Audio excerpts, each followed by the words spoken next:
누가복음 17장 11절부터 19절 말씀까지 교독하겠습니다.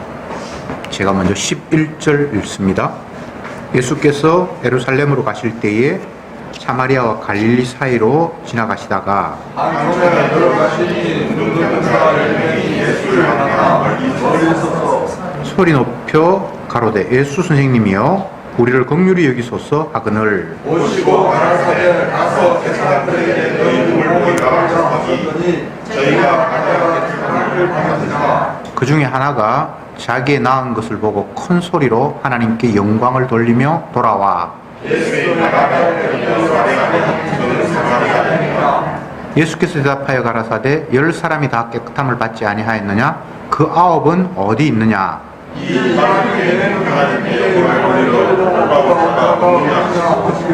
그에게 이르시되 일어나 가라 네 믿음이 너를 구원하였느니라 하시더라. 아멘. 예수님이 예루살렘 성으로 가시는 길 가운데 멀리서 문둥병자들이 나타나서 예수님을 향해서 외칩니다. 선생님, 우리를 긍휼히 여겨 주시옵소서. 그 말씀을 듣고는 예수님께서 하신 말씀이 너희 몸을 제사장에 가서 보이라. 그렇게 말씀을 하셨고, 그 문둥병자들은 제사장을 찾아서 길을 가고 있는데 도중에 문둥병이 깨끗함을 얻었습니다. 그 10명이 이제 깨끗함을 얻었는데 그 가운데 한 사람이 다시 예수님께로 돌아와서 주님 앞에, 발 앞에 엎드려서 감사를 드렸습니다. 찬양을 드렸습니다. 그럴 때 예수님께서 하신 말씀이 10명이 나음을 받았는데 9명은 어디 가고 네 혼자만 왔느냐? 이 사마리아 여인 혼자만 나에게 감사를 하느냐? 라고 하시면서 하신 말씀이 네 믿음이 너를 구원하였다. 이렇게 예수님께서 말씀을 하셨습니다. 우선 이 본문을 보면서 우리가 생각해야 될 것은 예수님께서 문둥병자와 만났는데 왜 이런 사태가 벌어졌을까 생각해 봐야 됩니다. 원래 이 당시의 규칙에 의하면 문둥병자는 성한 사람들과 교류할 수가 없습니다. 그래서 그들이 보통 사람들이 사는 그 지역, 도시를 벗어나서 빈 들이나 외곽 지역에만 거주할 수 있지 사람들이 왕래하는 곳에 문둥병자가 올 수가 없습니다. 그런데 본문에 보니까 문둥병자 10명이 물론 가까이는 아니고 멀리서 예수님을 향해서 소리를 질렀으니까 그래도 어쨌든 성한 예수님 무리들과 함께 가고 있는데 그들이 등장을 했잖아요. 이 사태가 정상적인 것은 아닙니다. 왜 예수님과 문둥병자가 만나는 이런 장면을 성경은 기록하고 있을까? 먼저 이 생각을 해봐야 되겠죠? 결론부터 말씀드리면 우리 모두는 문둥병자입니다. 이 땅의 모든 사람들은 다 문둥병자입니다. 구약에 나타난 질병 가운데 저주받았다. 백성들과 함께 있을 수 없다라는 심각한 질병을 두 가지를 이야기하는데 하나는 표면적으로 흉악하게 질병이 나타난 문둥병이 한 가지가 있고 또 한 가지는 몸속에 피가 흘러내리는 유출병이 있습니다. 이게 죄인의 대표적인 모습으로 구약에서 이야기한 질병입니다. 그러니까 따지고 보면 우리 모두는 문둥병자이고 또 한편으로는 유출병자인 거예요. 문둥병은 표면적으로 우리의 죄가 드러나는 병이고, 유출병은 우리의 속이 더럽다라는 것을 확인시켜주는 질병입니다. 문둥병자는 거룩한 사람, 깨끗한 사람, 온전한 사람과 만날 수 없습니다. 성 밖에 추방될 수밖에 없습니다. 그런데 본문에서는 그 문둥병자가 몸만 성한 것이 아니라 온전한 거룩하신 예수님을 만나게 됩니다. 이것이 사건입니다. 우연도 아니고 누가 원해서도 아니고 주님께서 그들을 만나 주시는 은혜가 이런 사태로, 이런 사건으로 펼쳐졌습니다. 다시 말씀드립니다. 문둥병자는 성한 사람과 어울릴 수 없고 만날 수 없습니다. 그런데 몸이 성한 정도가 아니라 온전하신 거룩하신 하나님이 그들 앞에 나타났고 주님이 그들을 만나 주셨습니다. 이게 사건입니다. 그런데 예수님께서 하신 말씀이, 그들은 우리를 긍휼히 여겨 주십시오 라고 외쳤는데 주님의 반응은 너희 몸을 제사장에 가서 보여라, 이렇게 말씀하셨습니다. 이게 어떤 의미입니까? 구약에는 문둥병자가 짐 밖에서 살 수밖에 없고 성한 사람과 같이 어울릴 수 없는데, 주님의 기적적인 은혜로 문둥병이 낫는 경우가 생기는데, 그렇게 될 경우에는 진 안으로 들어와서 제사장을 만나서 내 몸이 하나님의 은혜로 깨끗함을 받았어요 라고 확인을 받으면 더 이상 그는 문둥병의 그쪽에 있을 것이 아니라 이제 다시 성한 이 도시 속에, 건강한 사람 속에 편입하도록 되어 있거든요. 예수님께서 하신 말씀이, 네가 제사장에 가서 네 몸을 보이라, 이 말 속에는 이제 너는 깨끗하게 되었으니까 그쪽에 있을 필요 없고 이쪽에 와야 된다는 이야기를 하시는 거예요. 아직 낫지도 않았는데 여전히 몸에는 고름이 나오고 사람들 앞에 가서 자기 몸을 보이기가 너무 흉하고 얼굴도 막 다 찌그러져 있고 손이 문둥병이 되어 있는 이 상태, 주님이 그를 낫게 하시고 이제 제사장한테 보이라, 이렇게 말씀을 하셔야 원래 구약의 순서대로가 되는데, 아직 여전히 감히 자기의 몸을 가지고 성한 사람 앞에 나타날 수 없는 만신창이가 된 그 상태에서 주님이 하신 말씀이 제사장에 가서 네 몸을 보이라는 거예요. 제사장이 집 밖에 있습니까? 도시 가운데, 예루살렘 가운데, 사람들이 많이 모이는 가운데 제사장이 있잖아요. 참 특이하죠.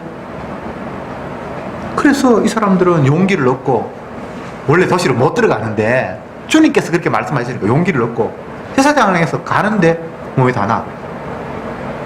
놀라운 기적이 일어났습니다. 그런데 이후의 이야기가 더 놀라워요. 10명의 문둥병자가 주님 앞에 네 몸을 제사장에게 보이라고 말씀을 듣고 예루살렘 향해서 제사장 만나려고 가는 길에 몸이 깨끗함을 얻었어요.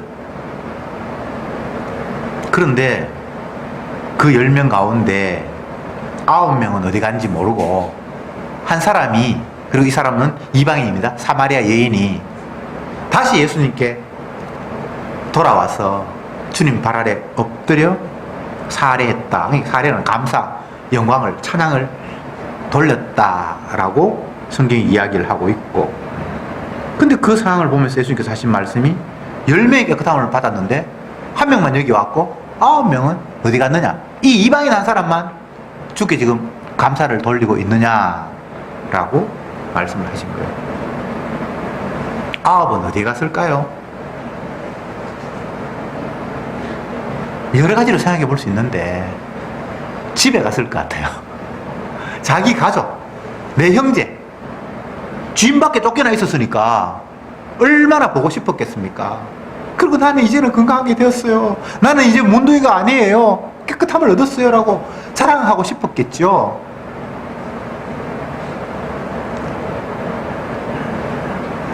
저는 뭐 자라면서 팔이나 다리가 부러져서 기부수한 경험이 없는데 그런 사람들이 많잖아요.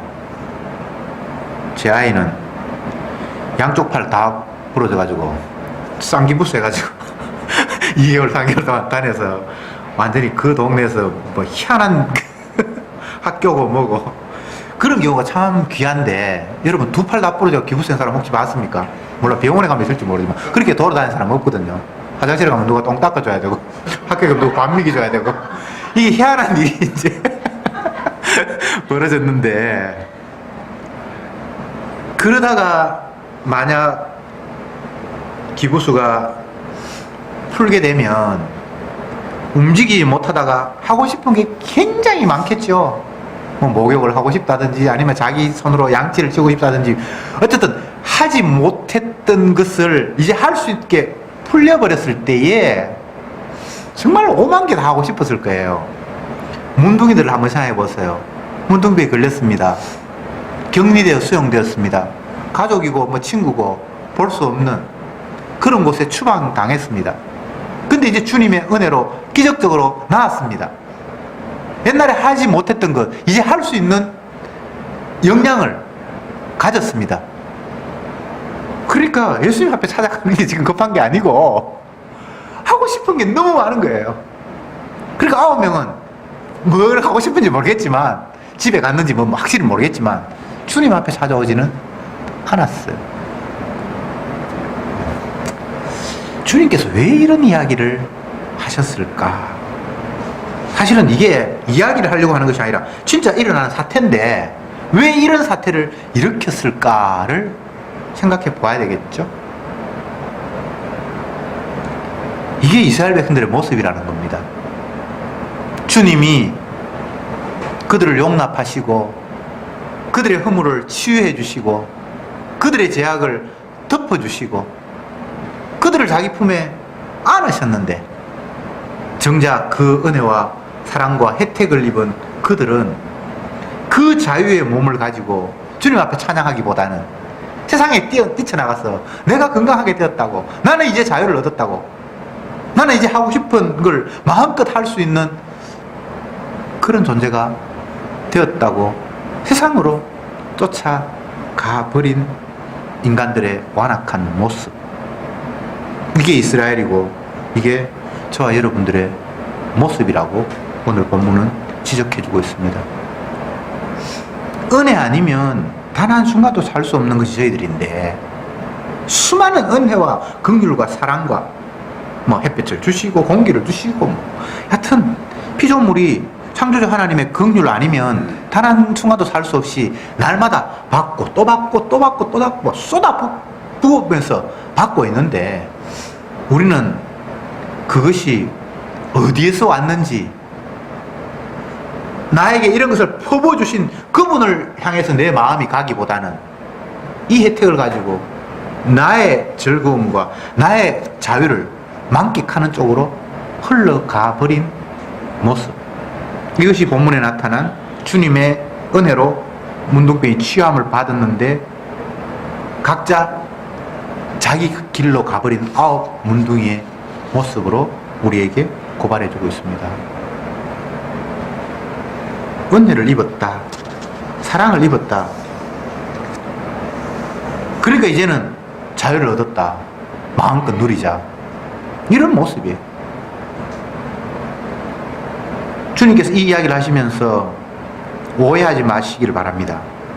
너희들 은혜 받았으니까 그 은혜 받은 주님 앞에 나가야지, 한 이 사마리아 여인처럼 제 갈 길로 가면 안 돼, 앞으로는 은혜를 기억하면서 주님 앞에 살해하고 감사해야 돼, 이런 이야기를 주님이 우리에게 하시는 것은 아닙니다. 그냥 우리의 모습이 이렇다는 거예요. 어떤 분들은 이 본문을 보면서 역으로 이런 생각을 할 수가 있어요.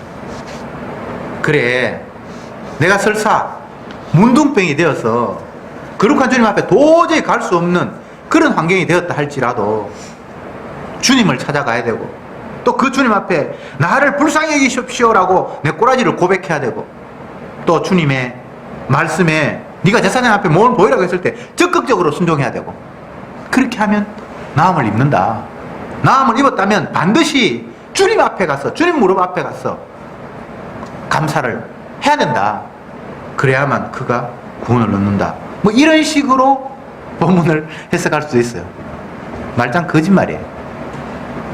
무엇을 하라는 이야기가 아니에요. 주님을 찾아갔어. 그리고 주님이 말씀하신 명령에 순종했어. 그리고 어떤 나음의 결과를 입어서 주님 앞에 나가서 감사를 하고, 이렇게 하면 하나님께서 너가 구원을 얻었다 라고 주님께서 말씀하시는 것이 아니라,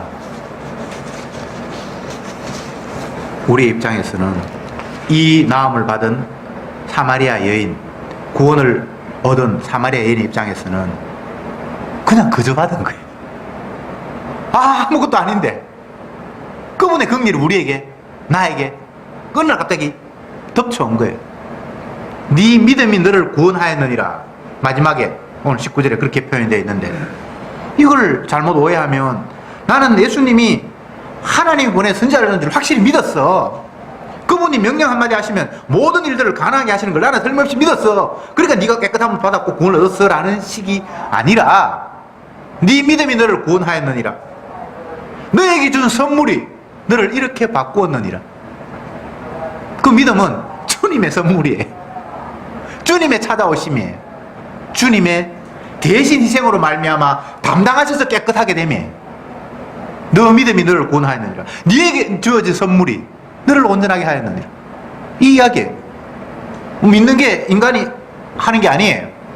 나는 예수님을 믿어줬어요. 그게 아니에요. 그냥 선물이 찾아왔어요. 택배가 그냥 공짜로 그냥 배달이 된 거예요. 뭐 내가 배달을 뭐 기대하거나 한 게 아니에요. 그게 믿음이에요. 주님의 선물이 그에게 덮쳤어. 네게 구원이 일어났다. 그런데 마귀는 이런 상황에서도 속삭이죠. 너가 믿어야 돼. 그렇게 말하는 믿음은 행위를 요구하고 있는 거예요. 뭔가를 해야 되는 거예요. 주님을 찾아가야 되고, 그 앞에 외쳐야 되고, 또 깨달았으면, 시선 받았으면 그 앞에 찾아가서 무릎을 꿇어야 되고, 뭔가 끝없는 행위를 요구해요. 근데 성경에서는 그 이야기를 하고 있는 것이 아니라 주님의 선물이 이런 결과를 낳았다는 거예요. 그것 외에는 없습니다. 은혜 받는 방법 없습니다. 구원 얻는 방법 없습니다. 주님이 선물 주면 구원 얻습니다. 성령이 임할 때에 바람이 어디에서 와서 어디로 가는 건지 모르겠지만 휙 성령이 그에게 덮쳐올 때에 그는 이미 주님의 혜택이 그에게 떨어진 겁니다. 그래서 주님의 일에는 받을 뿐이지 내가 어떻게 하는 게 없어요. 그냥 소나기가 덮쳐서 비를 맞듯이. 근데 주님의 세상의 소나기는 뭐 피할 방법도 있고 우산 쓰면 비 안 맞을 수 있지만 주님께서 선물로 주시는 그 소나기는 피할 방법도 없어요. 물론 피할 이유도 없지만. 그런데 내가 저 사람 A라는 사람이 소나기 맞았다고 해서 나도 맞고 싶다고 같이 옆에 붙어 있어도 같이 임하는 거는 없어요. 사울이 다메섹 도상에서 부활하신 주님을 만났을 때에 사울 혼자만 그 현장에 있은 거 아니잖아요. 일행이 같이 있었거든요. 그런데 주님께서 그에게 선물로 왔을 때에 다른 사람들은 안 왔어요. 뭐 우레가 쳤다고 하고 뭐 천둥이 치는 것 같다고 하는데 정작 벼락을 맞은 사울은 주님의 똑똑한 음성을 들었어요. 사울아 사울아 네가 왜 나를 핍박하느냐. 주님 누구십니까? 나는 네가 핍박한 나사렛 예수다. 분명히 그는 주님의 음성을 들었어요. 근데 다른 사람들은 우레를 뭐 천둥이 치는 것 같고 뭐 하는데, 그러니까 주님의 택배 선물이 소나기처럼 덮쳤는데 한 사람에게만 딱 덮친 거예요. 그 주위의 사람들은 뭐가 뭔지를 아무것도 모르는 거예요. 이거 받는 방법이 있습니까? 주님의 벼락을 맞는 방법이 있습니까? 없어요. 이 본문에 나타난 이 사마리아 여인, 주님의 벼락을 맞았는데 지가 뭔가를 했어가 아니고 네 믿음이 너를 구원하였느니라. 내가 준 선물이 오늘 너에게 이런 결과가 주어졌다라는 이야기를 주님이 하시는 거예요. 이 믿음 자기 거 아닙니다. 주님 겁니다. 믿는다 라고 그 믿음을 자기 소유로 챙긴 사람이 많은데 그 마귀에게 속고 있는 거예요. 내가 무슨 믿음이 있습니까? 그 믿음 없다는 이야기를 성경은 수만 번 다양한 표현을 했잖아요. 네가 만약 겨자씨만한 믿음이 있으면 이 산을 옮겨서 바다에 빠뜨려 해도 된다. 그건 무슨 말입니까? 믿음 있어서 산을 옮겨서 바다에 빠뜨리게 명한 사람이 있습니까? 없잖아요. 그럼 믿음이 없다는 이야기를 주님이 하시는 거잖아요. 자꾸 믿음이 있다라고 착각하고 있는 자에게 믿음 없어. 내가 선물로 줄 때만 잠깐 믿을 뿐이야 라는 이야기를 주님은 하시는 거예요. 그것도 진짜 잠깐. 순간적으로 덮칠 때 자기도 모르게 그런 고백이 튀어나오지. 돌았으면 또 믿음 없음으로 원위치로 돌아가 버리는 거예요. 여러분, 주님이 죄인인 우리에게 뭘 기대하겠습니까? 기대 안 합니다. 너희들은 생각하는 것이 어릴 때부터 아꼈어.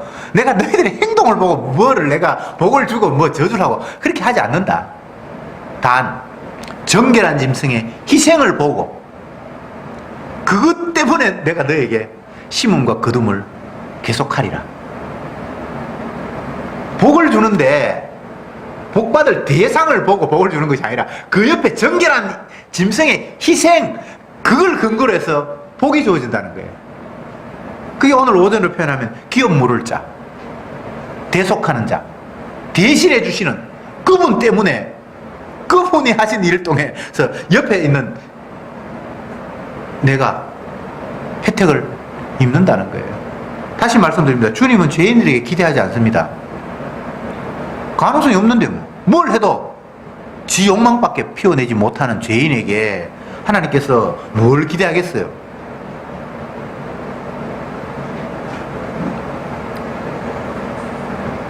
습관적으로 도박을 하거나 물건을 훔치거나 이게 몸에 배어있는 사람이 있어요.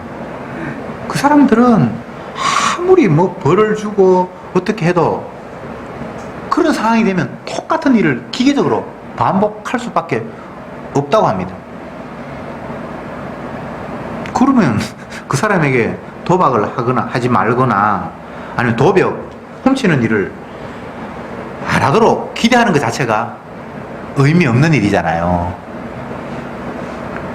모친이 죄 중에서 나를 낳아서 죄 덩어리로 태어난 내가 죄를 안 짓는다?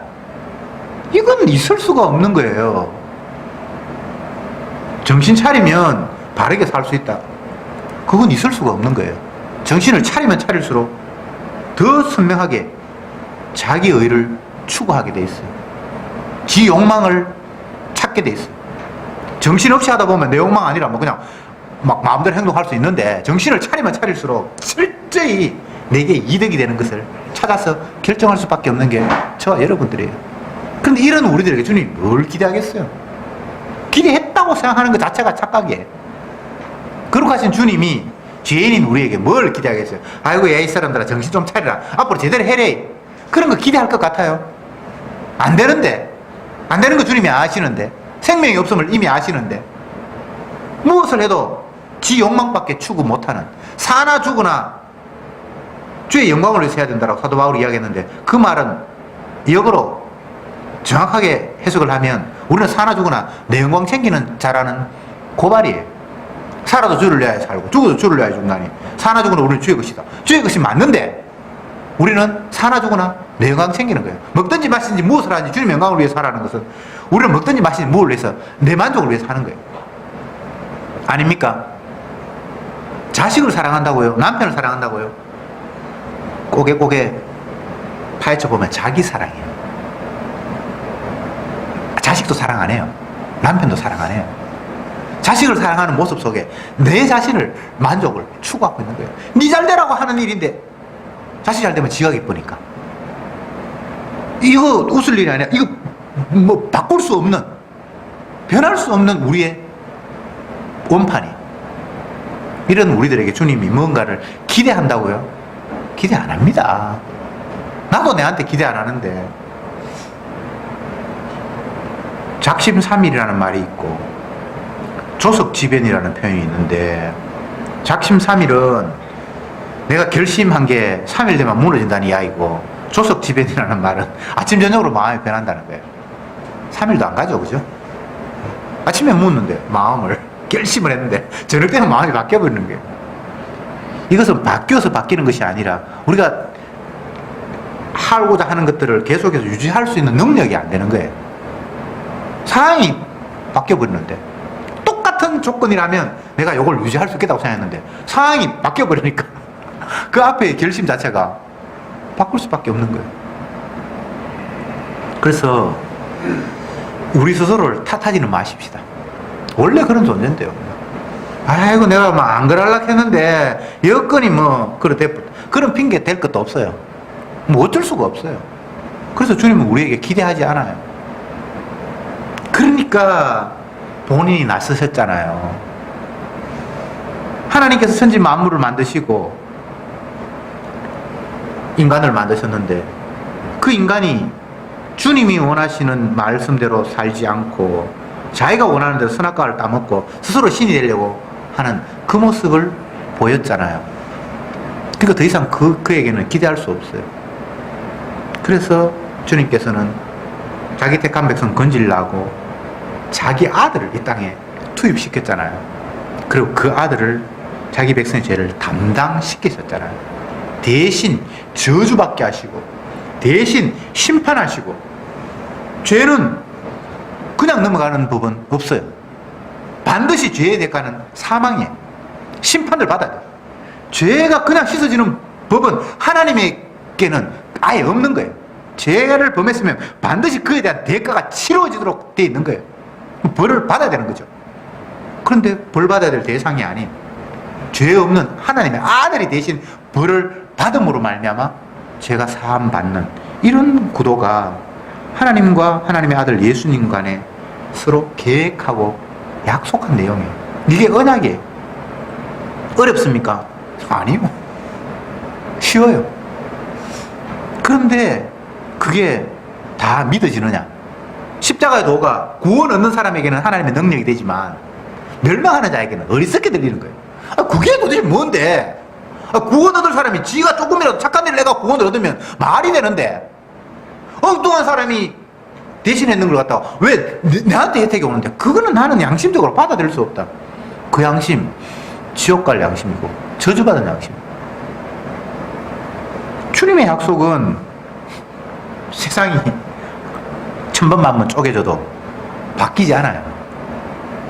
하나님께서 한번 말씀하신 것은, 내뱉은 것은 어떤 일이 있다도 그대로 진행하시는 분이에요. 그러니까 우리는 다른 것에 기대를 걸 수가 없잖아요. 내가 바뀌지 않는데, 나에게 희망이 없는데 왜 나를 자꾸 바꾸려고 합니까? 바뀌지 않는데. 나 바뀌었는데 화장했을 뿐이에요. 원판이 바뀐 게 아니고 찍어 발랐어. 그래서 보니까 조금 바뀐 것 같아. 그거 바뀐 거 아니잖아요. 여자들 뭐 생얼 이런 말 하는데 전 처음에 그게 무슨 말인지 몰랐어요. 원판 찍어 바르지 않고 화장하지 않는 원래의 모습을 이제 생얼이라고 그렇게 한다는데, 화장을 해도 주님 보실 때는 그게 바뀐 게 아니잖아요. 화장을 해도 괜찮아요. 하지 말라는 이야기가 아니고 열심히 하되 이거에서 내가 바뀌지 않는다는 걸 성도는 고백하는 거예요. 나는 화장 안 해. 하나 안 하나 똑같아요. 그럼 하고 싶으면 하고 하기 싫으면 안 하고, 그거에 주님이 관심이 있는 게 아니에요. 우리는 어떻게 하든 꾸미게 돼 있어요. 이거 죄악된 모습이에요. 사실이 속이 어떻든 겉은 그냥 남들 앞에 그럴싸하게 보이고 싶은 마음이 저와 여러분들의 마음이에요. 그러니까 열심히 꾸미세요. 근데 주님 앞에 이것이 내가 바뀌었다라고 그렇게 거짓말을 할 수는 없잖아요. 복음이 뭡니까? 너희들은 죽었다 깨어나도 못한다. 그래서 내가 대신해 줄게. 이게 복음이에요. 인간의 행동에 기대를 하지 않아요. 그래서 하나님이 직접 나서셔서 행동하셨어요. 이게 복음이에요. 다시 정리해 봅시다. 오늘 본문에 의하면 거룩하신 예수님 앞에 우리들의 모습은 다 문둥병자입니다. 설교도 하기 전에 기도하시는 집사님이 이미 우리는 다 문둥병자라고 말씀을 하셨어요. 설교가 누설됐나? 우리가 다 아는 이야기잖아요. 우리가 다 문둥병자고 죄인이라는 이야기잖아요. 그분의 거룩함 앞에 문둥병자들끼리는 뭐 굳이 문둥병자니 그런 말을 할 필요 없다. 뭐 지 모양이나 내 모양이나 다 똑같은데, 그러나 거룩하신 그분 앞에는 내가 이건 더러워도 너무 더러운 존재잖아요. 그게 주님 앞에만 드러나는 거예요. 주님 앞에 설 때만 그게 드러나는 거예요. 죄인들끼리야 뭐 네 죄가 더 크냐 내 죄가 더 크냐 뭐 오만 비교가 다 되고 뭐 네 꼬라지나 내 꼬라지나 다 똑같으니까 뭐 그냥 그렇게 살아가는 수밖에 없는데, 이 내 꼬라지 앞에 완벽하신 거룩하신 주님이 나타나고 그 주님 앞에 나를 비교해 보니까 이건 완벽한 문둥병자로 다 노출될 수밖에 없는 거예요. 주님의 작업이 이 작업입니다. 당신의 거룩함 앞에 우리를 세우셔서 내 모양 보라고, 내 문둥병 확인하라고 나타나시는 거예요. 성경 말씀이 그 말이에요. 이 뭐 구절 한 구절 한 구절들이 우리 보고 네 문둥병자인데 앞으로 열심히 하면 깨끗하게 해줄게 이런 약속을 한 게 아니에요. 거룩하신 주님 앞에 내 모습을 비춰보게 하시는 거예요. 그래야 내가 문둥병자인 줄 아니까. 그러면 문둥병 어떻게 하는데요? 제사장 앞에 가 몸 보이면 하나님께 취하준다고 했으니까 제사장 앞에 가야지. 그리고 제사장에 가서 몸 나왔으면 그때는 예수님 앞에 가 감사해야지. 그런 이야기 하는 것도 아니에요. 네 믿음이 너를 구원하였느니라. 내가 준 선물 때문에 네가 온전하게 된다는 이야기예요. 뭐 방법이 뭐 없어요. 그냥 선물 받으면 그냥 되는 거예요. 선물 받을 방법, 내가 선물 따낼 방법 없어요. 나는 은혜 줄 자에게 은혜 주고 긍휼히 여길 자를 긍휼히 여기는 하나님이니라. 주님께서 긍휼히 여기겠다고 하면 그 사람은 긍휼의 대상이 될 뿐이지, 긍휼 받는 사람 입장에서 긍휼 받을 방법이 없어요. 그래서 이 본문을 보면서 뭐 주님을 찾아갔고 주님 앞에 나를 긍휼히 여기십시오 외쳤고 또 그 긍휼 받은 후에 예수님 앞에 가서 살해했고 이런 이야기 할 필요 없습니다. 그렇게 해서 받은 게 아니에요. 그냥 주님께서 선물을 주니까 역으로 그런 반응이 필요했던 거예요. 앞부분의 모든 과정은 결과적으로 주님 앞에 선물 받기 위해서 그런 과정을 거치도록 한 거예요. 마치 룻이 자기 나라 남자들도 많은데 하필이면 이스라엘에서 이민 온 사람, 뭐 인물이 이뻤는지 돈을 잘 벌었는지 모르겠는데 사람하고 결혼을 했고, 결혼을 했는데 보니까 남편이 뭐 비시비시해가지고 죽어버렸고, 시어머니는 이제 너하고 나하고는 아무 관계가 없다. 너는 네 부모님한테 친정집에 돌아가가지고 뭐 재혼을 하든지 네 살아라 라고 이야기하는데, 자기는 그 시어머님을 떨어질 수 없어서 시어머님이 믿는 하나님 이제 나의 하나님이 될 거예요 하면서 시어머님 따라 다시 남의 나라, 남편의 나라로 갔고, 밥이라도 굶으면 안 되니까 남의 추수하는 밭에 가서 이삭 줍고, 그러다가 친족 보아스를 만나고, 이게 그런 과정을 겪었기 때문에 그런 은혜로운 결과가 왔다고 이렇게 보면 안 되고요. 이미 주님의 선물이 그에게 주어질 사람이기 때문에 그런 과정이 반드시 일어나야만 했던 거예요. 반대로 하면 안 됩니다.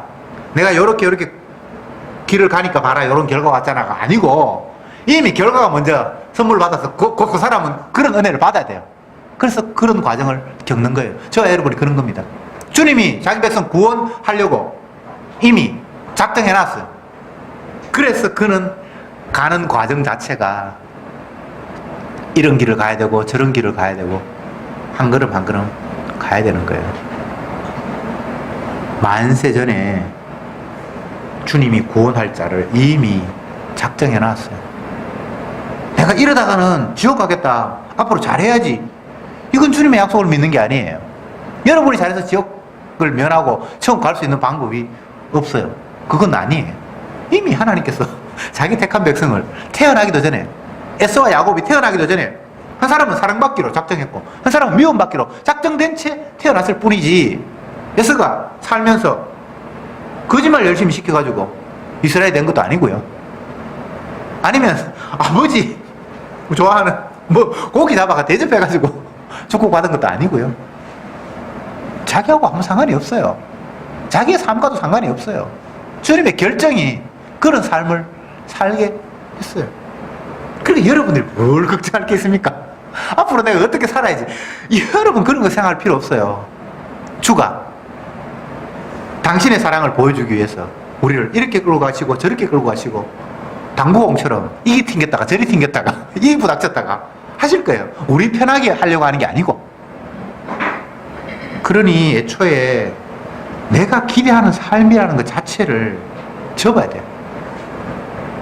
머리 되시는 분이 따로 계시기 때문에 그분의 지시에 의해서 이 땅에 보이는 나는 움직여갈 뿐이에요. 그걸 아는 사람들은 계속해서 내 움직임을 통해서 머리를 바라보는데, 그거 모르는 사람은 몸통만 바라보면서 이상하다 이상하다, 왜 저 사람은 저렇지, 이해가 안 되는 거예요. 사도행전에 나타난 사도 바울이나 뭐 빌립 집사나 베드로나 이런 사람들 보면 행동이 이상해요. 그 당시에 종교 권력, 로마의 권력 앞에 전혀 기죽지 않아요.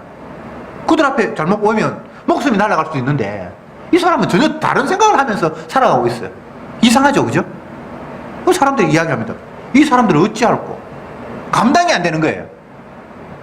권력 앞에 두려워해야 되는데, 야, 너 그러면 까불면 맞아, 옥에 가둘 거야, 그러면 벌벌 떨면서 자기 행동들을 조심해야 되는데 전혀 안 먹혀 들어가는 거예요. 왜 그렇습니까? 다른 세계의 지시를 받고 있고 자기의 머리가 따로 있기 때문이잖아요.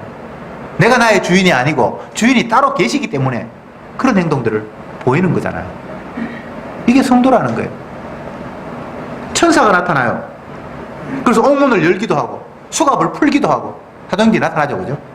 근데 하늘에 머리가 연결되어 있지 않는 내 몸이 전부인 사람들은 천사가 보이지도 않고 그냥 내 몸뚱아리가 너를 밀면 너는 밀려가고, 이 보이지 않는 세계는 없고 저 머리의 세계는 없고 몸통끼리만이 전부인 줄 착각하고 있는 거예요. 그러니까 머리에서 지시해서 움직이는 성도들의 그 행동들을 이해할 수 없는 거예요. 분명히 그 당시에 법을 어겼다, 예수님을 하나님을 모욕하는 자로 이스라엘 백성들이 취급을 하고 그를 못 박아 죽였는데 계속해서 그를 주장한다, 그가 하나님이라고 주장한다. 그러니까 너희들은 더 이상 그 일하면 이 사회를 혼란시키니까 안 돼. 그래서 옥에 가뒀잖아요. 예수 주장하는 사람들, 예수가 메시아라고 주장하는 사람들을 옥에 가뒀잖아요. 그리고 수갑에 채웠잖아요. 꼼짝 못하도록 결박을 했잖아요. 발도 결박하고 손도 결박하고. 그게 죄에 대한 형벌이니까. 그런데 누구도 옥문을 열어준 사람이 없고 수갑 열쇠는 간수가 지금 가지고 있는데 천사가 나타나서 수갑 풀고 옥문 열어서 나갔어요. 이게 머리가 연결되지 않은 몸통만 있는 사람들은 이해가 안 되죠. 그런데 머리가 연결된 사람은 천사가 옥문을 열었어요. 간수가 자결을 하려고 해요. 중대한 죄수를 풀어줬으니까, 아니면 그가 도망가도록 내버려뒀으니까, 못 지켰으니까 자기에게 화가 돌아올 줄 알고 자살하려고 해요. 근데 그때 사도가 하는 이야기가, 야, 이 사람아, 네가 왜 죽으려고 그러는데? 천사가, 하나님께서 천사를 보내서 옥문을 열게 했다. 너 아무 잘못 없다. 니도 그 세계를 믿으면 너와 네 집이 구원을 받을 것이다. 다른 세계를 이야기하고 있습니다. 말씀을 정리합시다. 우리는 눈에 보이는 이 세계가 전부라고 생각하고, 마귀는 이 세상에서 행복하게 살아야 한다고 이야기하고, 이 세상에서 바르게 똑바로 행동하면 나중에 죽어서라도 좋은 나라 갈 수 있다고 거짓 복음을 계속해서 우리에게 심어주고 있습니다.